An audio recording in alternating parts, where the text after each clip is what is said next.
Unless your husband is actively deconstructing his patriarchal conditioning, he isn't going to suddenly be open to a massive shift in how your marriage runs. He's not going to be open to him taking on more than he has before simply because you asked.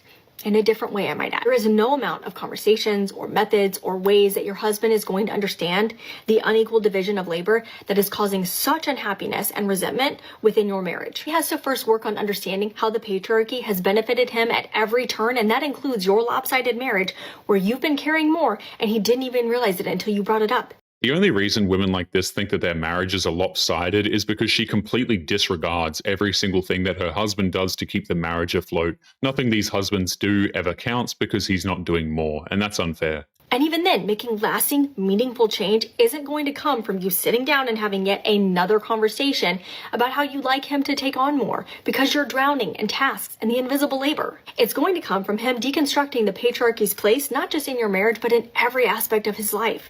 We have to stop telling women that simply having these conversations with their husbands is all they need to do in order for the marriages to be happier, healthier, and thriving. Or that having these conversations will suddenly make their husband open his eyes to the unequal division of labor that's not just plaguing their marriage, but the vast majority of marriages. This whole invisible labor argument is just pure nonsense. What she calls invisible labor is really just her needing to uphold her end of the bargain when it comes to the marriage. Probably not even that, really. But because she's required to actually participate, she thinks that's her husband's fault. This advice completely ignores the fact that you can't suddenly make your husband understand how the patriarchy and misogynistic beliefs has seeped its way into your marriage. And this messaging is harmful because it makes it seem like women just need to communicate more, communicate better, or in different ways.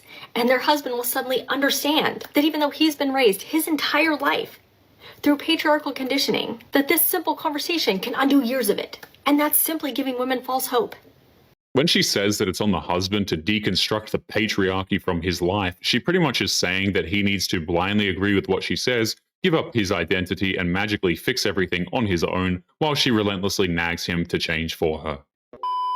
Men have seen the toxic nature of modern women and have opted out of the game entirely. Don't forget to like and subscribe on your way in, and let's get right into it. Breaking news, this video behind me is going viral and causing controversy. Because this girl behind me gets caught cheating by her boyfriend, and then what she does next will shock you. Check this out. Yeah, we have an intruder. We have an intruder, yeah. Yeah. We have an intruder in the house.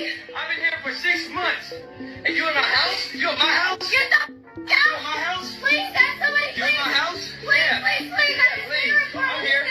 And he broke into my house! Yeah. No, he did not. Please, No, I live here. He called the cops on a dude simply because he got caught cheating in his own house. How exactly does she think this is going to go for her? Once the cops realize that it's his house, she's the one who's going to be on the hook for trying to file a false claim. I live here. Hurry, please, hurry! Come on. Yeah, I live here. He in my house. We have an intruder. Can you His open name is it? Elijah. His name is Elijah. Yes. Come on, I can't hear over him! Look at it. Look. Should have got the fair pay. Please, send somebody! Get my phone. He's I'm destroying gone. my Get my house! phone, bro. It's in your hand! Exactly. Give me that. Help somebody, please! Let's get the fair pay. It's funny how she just threw a blanket over that dude's head as if that's supposed to hide him from anything, and the fact that she's screaming and pretending her life is in danger just proves how he got with a woman who's clearly emotionally unhinged. Stop it! Stop it! Stop it! Yeah. Get out! Get out of our house. You're right. Get out! You're right. Come on. Get out! Go! I live here. Go, I live please! here. Somebody! Can you imagine getting caught cheating and then acting like the victim here? She literally called the cops on bro and said he was an intruder in his own house. I feel like she should go to jail for filing a false report because the police should have showed up there and be like, all right, whose house is this? And he could show proof that, well, he lives there. And they're like, well, ma'am, why did you call us down here? And she could have been like, well, I was afraid for my life because my boyfriend caught me cheating on him, well, in his house. The sad part is, even if he does show proof that it's his house and proves that she's a raving lunatic, the cops probably wouldn't even bother arresting her. And even if they did, the courts would show leniency because she's just a girl living in a world filled with scary men. But that is what's wrong with society today. Someone could literally do something wrong like this, like cheat on someone in their own house, and all the man was doing was telling them both to get out of his house and give him his phone But instead, she decided to escalate the situation by calling the cops and lying to them and saying that he's an intruder, which could have, got him hurt or potentially unalived.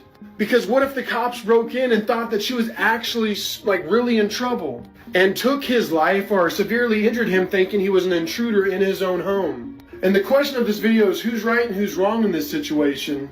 I think it's pretty simple. The person cheating on their boyfriend and lying to the police is in the wrong here. Videos like this are just living proof that a lot of modern women just behave like children. She has no idea that this guy could easily be harmed by the police who legitimately thought they were responding to an emergency, but she probably doesn't care. She just wants to get out taking accountability. Bro, tell me how I'm about to make almost 100 something on paper this year, 100,000 with my job, my career job, and my detailing business. And literally I got some land money and saved up and everything. I got bought equipment for detailing. Sorry. I have almost nothing to show because I spent it all on a girl who left me like the wind, bro. Don't do it. I took her to Vegas, Boston, Orlando. You want to go to university? Took that Hogwarts. I wish I all took it back. What? Don't do it. Do never, ever, ever drop a dime. Ever. Stories like this just prove that a man who leads with his wallet is a fool. A woman will see that, use him for vacations, food, and entertainment, but then she'll leave him the second she gets bored or finds someone better. They are just not worth it. So I'm an independent woman and I don't need a man. If this relationship's gonna work, you need to treat me 100% equal. Yeah, I totally understand. 100% equal. I don't need a man.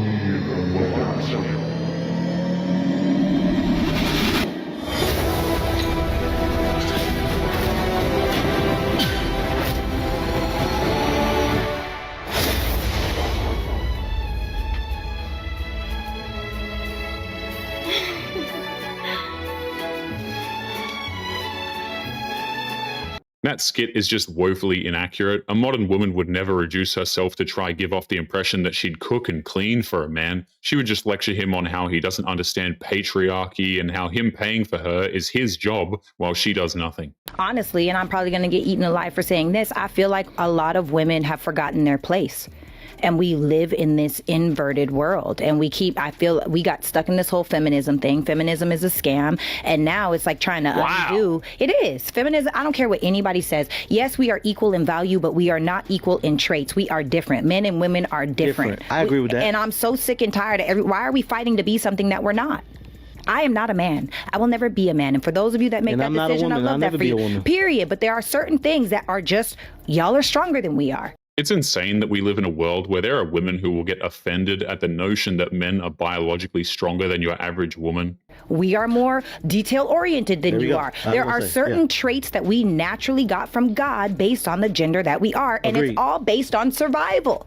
It's all based on human nature. And so I feel like a lot of women, not all women, but most women have forgotten their place.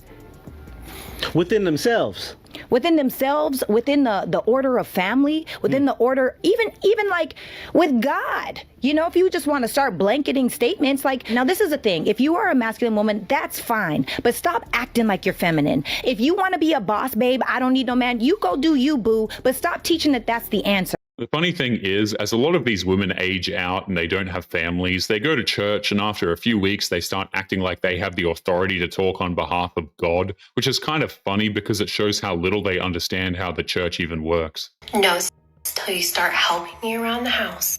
I have decided that I am not going to have sex with my husband until he starts picking up more work around the house.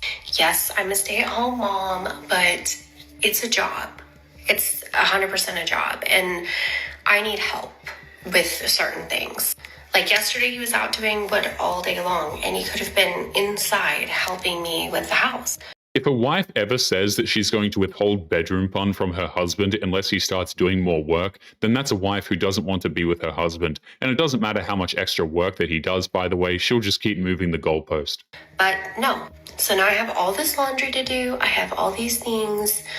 And I think that he should get off work. He just worked a 12-hour shift. I think he should get off work and he should help me with some of the priorities in the house. I'm going to hold out until he does those things. So if he doesn't do them, then he doesn't get anything. The man is probably already tired of your excuses. Because if this is her mindset where her man is out there working 12-hour days and then she expects the world of him even when he comes back home and he's probably exhausted. And to make it worse, she says that she's so tired from working all day, but she has enough energy to not only make videos to post to TikTok, but those videos are designed to shame and emasculate him in the process. She could get so much more work done if she just put down her phone. instead of understanding that or even having multiple conversations about it and finding understanding in that, she decides to give some sort of ultimatum where she is threatening the one thing that's probably causing him to still hang in there. Whereas if they had that conversation, she would probably find out how exhausting his job is. And most importantly, she would come to the realization, hopefully, that she just needs to shift her priorities and maybe improve her time management skills. But if she doesn't come to that conclusion, we all know where this is headed, and honestly, her husband is better off. There is no point in having a conversation about this whole thing, because even if he explains how exhausted he is after working 12-hour shifts, she'll just ignore him and say that she's even more exhausted. This isn't about making life easier, it's about control. Simple as that. But anyway, guys, we are going to be leaving today's episode there. Don't forget to subscribe on your way out. Click this video that's up on the screen now if you want to see more. Take care of yourselves, and I will see you all in the next one. Peace.